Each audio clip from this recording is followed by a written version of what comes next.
இது வந்து பார்த்திங்கன்னா ஸ்ரீசக்கரம் ரொம்ப அற்புதமாக ரொம்ப நுணுக்கமாக வடிவமைக்கப்பட்ட ஸ்ரீசக்கரம். பைரைட் ஸ்ரீசக்கரம்னு வச்சுக்கோங்களேன். அது ஃபுல்லாக பைரைட் இது இருக்கும். ஸோ ஸ்ரீசக்கரமே ஸ்வர்ணாகர்ஷணம் செய்யக்கூடியது தான். அதில் வந்து இந்த மாதிரி இருக்கிறதுங்கிறது ரொம்ப ரொம்ப அதிக பலன்.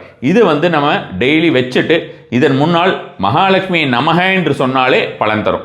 ஒரு வெள்ளைப்பூ போட்டால் இன்னும் பலன் தரும். ஏதாவது கல்கண்டு இது மாதிரியான ஏதாவது விஷயம் வச்சு நீங்கள் வந்து நிவேதனம் பண்ணிங்கன்னா அதுக்கு இன்னும் அதிகப்படியான பலன் தரும். நிஷித்த முகூர்த்த நேரத்தில் செய்தீர்கள் என்றால் மேலும் மேலும் அதிக பலன் தரும்.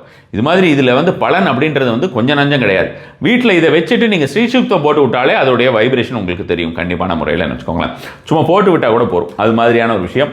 ரொம்ப குறைவான ஸ்டாக் தான் இருக்குன்னு வச்சுக்கோங்களேன். அதனால் இதை சொல்லலாமா வேண்டாமா அப்படின்றது லாஸ்ட் மந்த்லேருந்து யோசிச்சுட்டு இருந்தேன். திரும்ப உங்களுக்கு இது என்ன கிடைக்கிறதுங்கிறது கொஞ்சம் டிஃபிகல்ட்டாக இருக்குது. ரியலாக கிடைக்கிறதுங்கிறது இது மாதிரி ஆக்சுவலாக இப்படி இருக்கும். இது மாதிரி கிடைக்கிறதுங்கிறது கொஞ்சம் டிஃபிகல்ட்டாக இருக்குன்னு வச்சுக்கோங்களேன். ஒரிஜினலாக கிடைக்கிறதுங்கிறது உள்ள இதே மாதிரியே இருக்கக்கூடிய வேறு மண் துகள்கள் எல்லாம் போட்டுடுறாங்க. அப்படி போடும்போது இதோடைய ஒரு சாநித்தியமே கெட்டு போயிடும். அது மாதிரியுமே உங்களுக்கு பார்த்தீங்கன்னா லோக்கலில் மார்க்கெட்டில் ஏகப்பட்ட போலிகள் வந்து விட்டன.